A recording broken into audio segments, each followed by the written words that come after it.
আমায় যদি কোনোদিনও কেউ জিজ্ঞেস করে তোর জীবনের সব থেকে সুন্দরতম স্মৃতিগুলো কি, আমি তাদের আমার স্কুল লাইফের কথা বলবো। হ্যালো এভরিওয়ান, আমি পূজা চলে এসেছি আরো একটি ব্লগ নিয়ে। ক্যামেরা অন করে বকবক করতে করতে আমি পৌঁছে গেছি আমার সেই স্কুল লাইফের বান্ধবীর বাড়িতে। এই হচ্ছে আমার সেই গুলুমুলু বান্ধবী, যাকে তোমরা এর আগে অনেকবারই ব্লগে দেখেছো, কারণ আমরা ঘুরতে গেলে একসাথেই বেরোই। আমরা প্রায় আধ ঘন্টারও বেশি এই দুই চেংটি মেংটির জন্য অপেক্ষা করেছি। এই হলো চেংটি যে এসেই দাঁত কেলাচ্ছে, এই হলো মেংটি যে এসেই বলছে তাড়াতাড়ি চল, 4টার দিকে আমি আবার পড়াতে যাব। আর এখন 4টা বাজতে মাত্র 5 থেকে 6 মিনিট বাকি।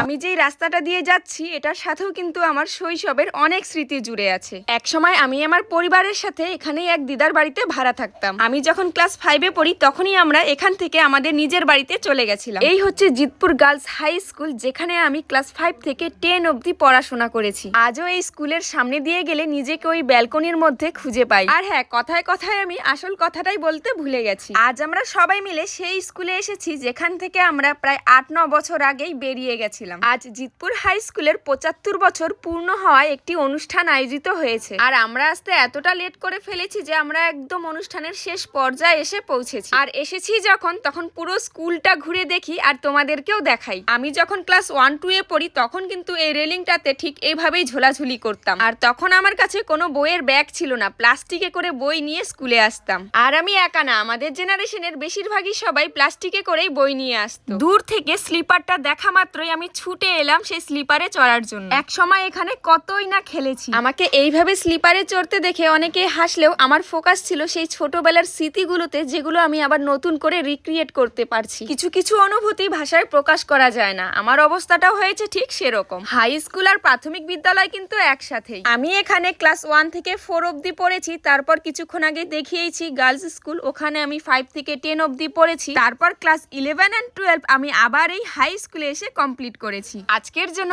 এতটুকুই, দেখা হবে নেক্সট ব্লগে। আর হ্যাঁ, শুধু আমার স্কুল দেখলেই হবে না, তোমরাও কিন্তু তোমাদের একটা করে স্কুলের ছবি কমেন্ট বক্সে দিয়ে যাবে।